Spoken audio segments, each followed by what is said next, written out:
hisler kaldı. Biten bitti ama izler kaldı. Güle yaparmadı seni, hele de benimle sen. Güle yaparmadı seni, gecelerde gelirsen. Güle yaparmadı seni, her mahnımda yaşayırsan. Güle yaparmadı seni, yüreğimde kalırsan.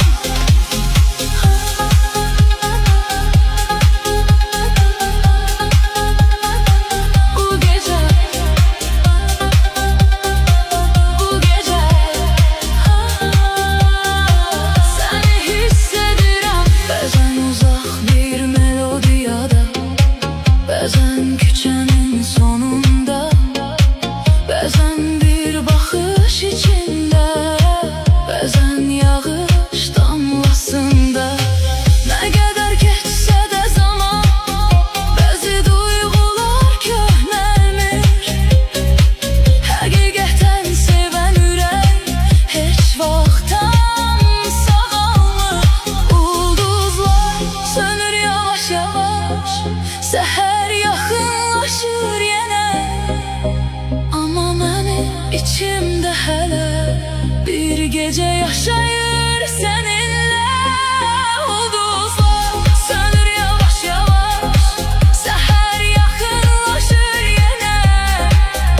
Amma mənim içimdə hələ bir gecə yaşayır səninlə.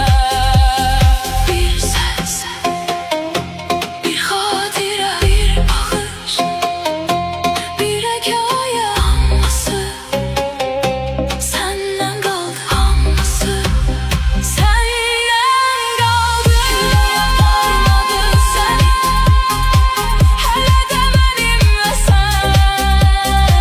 Gülə yaparmadı səni, gecelerde gelirsen.